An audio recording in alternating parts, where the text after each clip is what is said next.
Good morning. It is Wednesday, the 18th of February. I'm Maeve McMahon, and this is Europe Today, your daily dose of European news and analysis, live here on Euronews.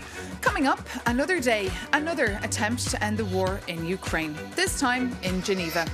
Delegations from Moscow and Kyiv are gathering in the Swiss city for their second day of, quote, tense US-brokered talks, with neither side willing to budge on key issues from territory to security guarantees.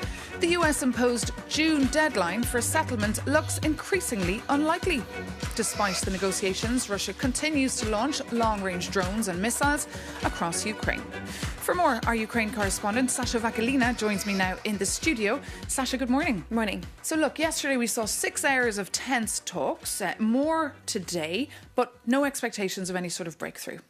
Now, the sides also spoke a little bit about what happened there in Geneva yesterday. We heard from the US envoy Steve Witkoff. He said that there was meaningful progress made at the first day of the negotiations. We also heard from the Ukrainian delegation, specifically from Rustem Umerov, who is the head of the delegation and also the secretary of Ukraine's National Security and Defense Council. Now, Rustem Umerov also praised the first day of the talks. He said that the discussions focused on practical issues and the mechanisms of possible solutions. Tomorrow morning, the political and military groups will continue to work. There we go. There are two tracks, the political one and the military one. Now, the Russian side seems to be more skeptical about it. Reportedly, there were some arguments and some situations where the dialogue got stuck. Well, this is, of course, also due to the fact that Moscow changed the head of the delegation. It's now represented by Vladimir Medinsky, who is one of the hardliners and one of the biggest supporters of Russia's all-out war against Ukraine. And meanwhile, Sasha, just tell us what's happening on the ground in Ukraine. Ukraine is actually coming to the Geneva negotiations in a different position. Ukrainian forces have been making some progress and have been successfully going on counter-attacks, specifically in southeastern Ukraine, around 80 kilometers east of Zaporizhzhia city. And that was largely thanks to the fact that SpaceX and Elon Musk managed to block the access to Starlink terminals, unauthorized Starlink terminals for Russian forces. Now, Elon Musk said himself numerous times that he's not cooperating and not doing any business with Russian government or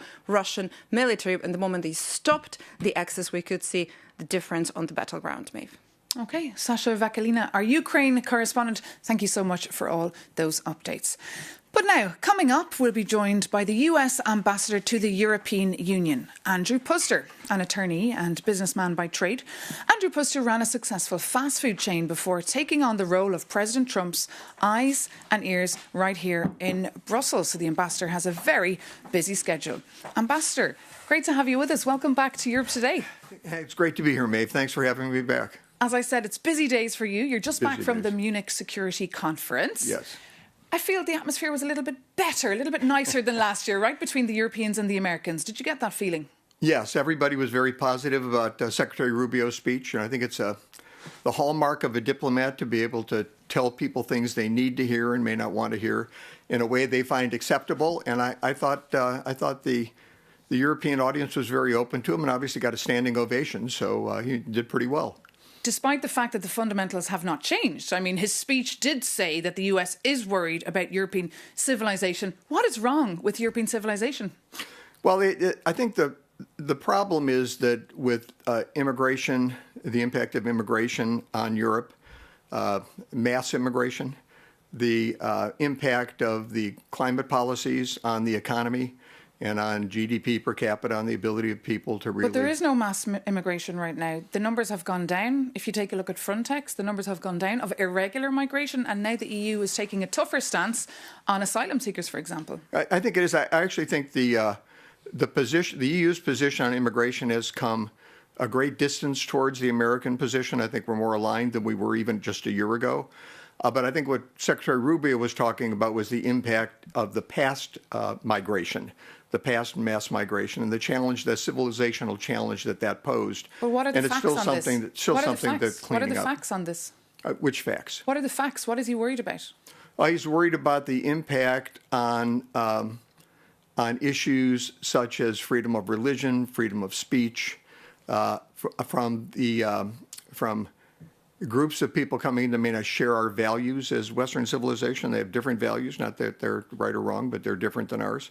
And that would be a challenge to our our Western civilization Because and our ability to get along. The EU needs managed migration because, unemployment is quite low right now. There's a major gap. There's a difference between managed migration and mass migration. And I think what we've seen over the past decade is just flows of people coming in onto the continent.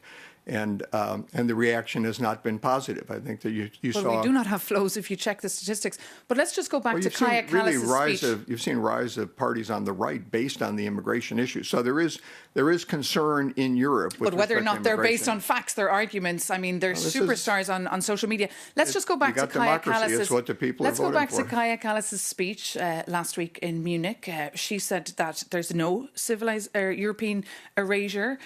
She said that the United States perhaps shouldn't be preaching to the Europeans given the state of press freedom in the United States. Do you not see why she's getting upset? No, I don't. Matter of fact, I'm not sure why she is upset. She's always been very supportive of the United States. She's always been very anti-Russia. I know that that's based on her Estonian roots and her personal history, but look, I think it's important that we address the issues of free speech. I think it's important that we address the issues of immigration. I think it's important that we address the issues of overregulation that's destroying the economies across Europe. And you just listen to Chancellor Merz or to Bart de Wever, Prime Minister de Wever. And that issue is being addressed. We saw the Leaders' Summit there last week. So I think he agrees. I think he's saying this is that we need to address these issues, and they're being raised. Let's say I don't know that they're being addressed yet. Europe is making it takes time. 27 democracies It working together. Just back to Marco Rubio's idea at the Munich Security Council, this idea of a political alignment between the EU and the United States. But how do you know that you'll make sure to get this if you're so mean to your allies, if you're saying such nasty things all the time? Well, I didn't think Rubio's speech was mean at all. I thought Secretary Rubio was very diplomatic. I think that he was interrupted 3 times by applause and got a standing ovation at the end, so it couldn't have been too insulting. I thought he did a great job. I think when he talked about how tied we are, how the World War I, World War II demonstrated that we are inextricably linked. That we come from Europe. There's a real bond here, and I think he did everything he could to emphasize that. So why doesn't he come to Brussels? Why is he not visiting Brussels? He's over in Budapest now, showing his support to one head of state who's posing now for elections, to Viktor Orban. Well, these Hungary and Slovakia, there's nothing wrong with him visiting those countries. I'm not sure why he didn't visit Brussels this trip. I'm sure he will visit Brussels at some point. Because the Europeans feel snubbed. Well, I can't answer that. I don't know why they would feel snubbed. They shouldn't feel snubbed. He's got a lot to do as Secretary of State, and I'm sure he's out there trying to meet the demands. When he gets to these events, I don't know if you've ever seen Secretary Rubio at these events, but he's treated like a rock star. I mean, everybody wants to meet with him. Well, that's why we'd love to welcome him here in Brussels. I'd love him to come. There's an open invitation. But is that not political interference, the fact that he's in Budapest right now, just ahead of a huge election? I think he has every right to visit Budapest. I mean, Hungary is an ally of the United States. It's a member of the European Union. It's not like he's, going and visiting countries that aren't affiliated with the EU. He's visiting EU member states, and I really don't see a problem with that. But Europeans are feeling a little bit upset as well about the mantra coming out of Washington right now. Did you see J.D. Vance? He got booed at the Winter Olympics ceremony. I didn't. I read different accounts of what happened when he walked out there. I know that he's not particularly popular because he raised some issues last time that when he spoke at the Munich Security Conference. And it's Europe.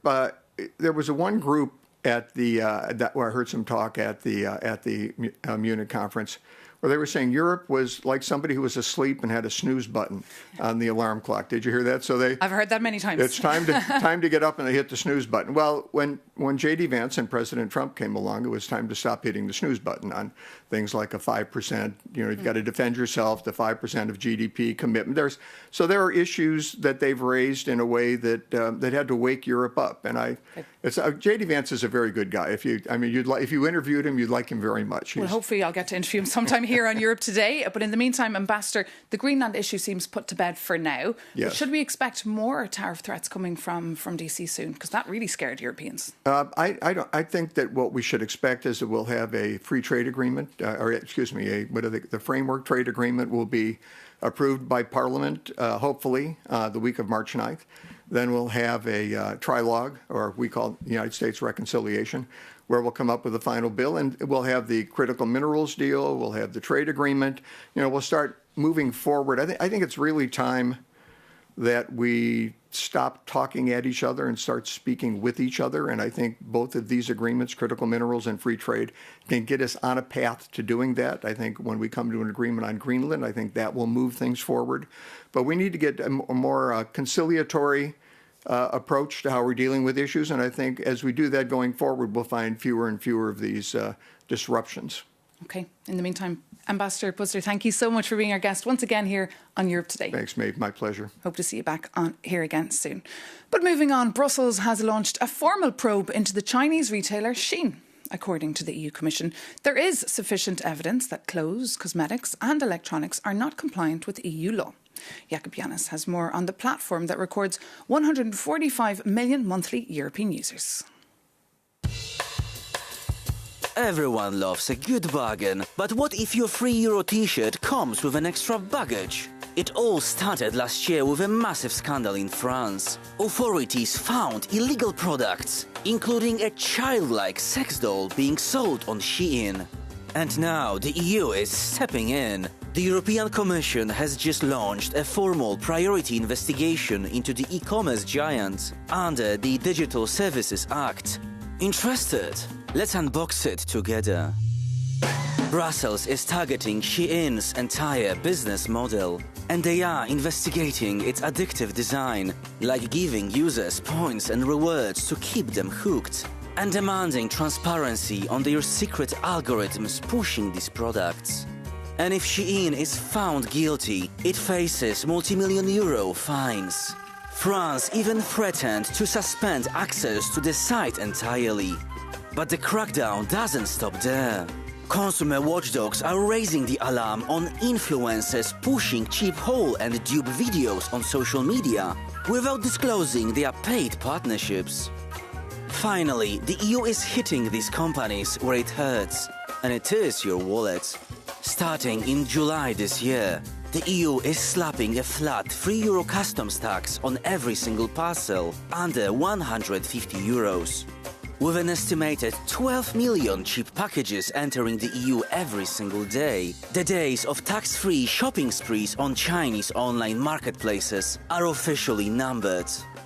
And since the Chinese New Year just kicked off, Happy New Year to the e-commerce giants! The EU just opened a massive investigation, and unfortunately, this is a gift you cannot return. Jakub Janis there reporting on a probe that could take years to carry out and see Shein fined 6% of its annual turnover.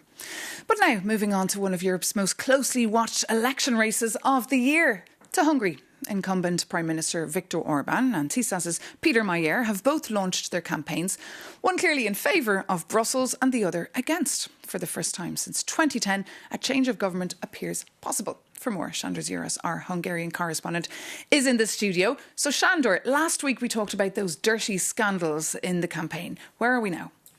Good morning, Maeve. Indeed, there are indicators that Péter Magyar's so-called sex tape blackmailing scandal could move forward and some sensitive information could be released soon.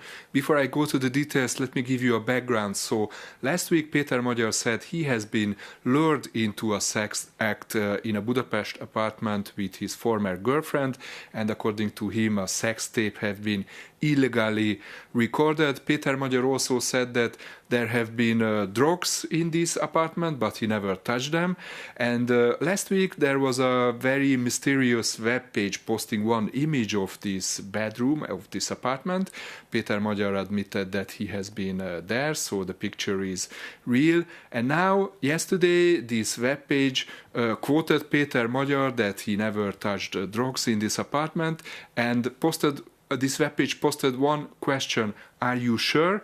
quotation. So this might be an implication that, a possible video related to a possible drug use could come soon. Nevertheless, Péter Magyar is denying this. So the plot is thickening there. How will this impact the campaign? It's too early to say. We haven't seen the video. We don't know about the content. But there are drug use is illegal in Hungary, and we have a lot of conservative voters, and everyone is fighting for the undecided voters right now in Hungary. But nevertheless, Péter Magyar is for me, he's a little bit like Donald Trump. There is a lot of attacks, a lot of campaigns against him, but everything you throw at him, he just brushes off from himself and he moves on, a little bit like Donald Trump did in the past. And so far, he is unharmed. But this scandal could be different depending on what will happen. And the elections are getting closer and closer, so we will see much more tensions coming in this election. And it's worth pointing out to our viewers, Sándor, that Péter Magyar is a former close friend of Viktor Orbán and a former member of Fidesz, the party of Viktor Orbán. So, Sándor, thank you so much for bringing us all those details. We'll keep, of course, a very close eye on that campaign. But now, coming up, we'll be joined by Seamus Boland, the new president of the EU's Economic and Social Committee, an EU body that came about in the 50s to give a voice to civil society in shaping EU legislation. Good morning, President Boland. So look, 100 days into your new job, do you really feel that you're shaping EU legislation? It's a very pro-business agenda now. Absolutely, but I really do. I think I'm into the issues very much at the heart of what I'm talking about are the eradication of poverty. There's a lot of problems with housing. People can't get houses anymore. People are feeling the brunt of energy and the cost of it.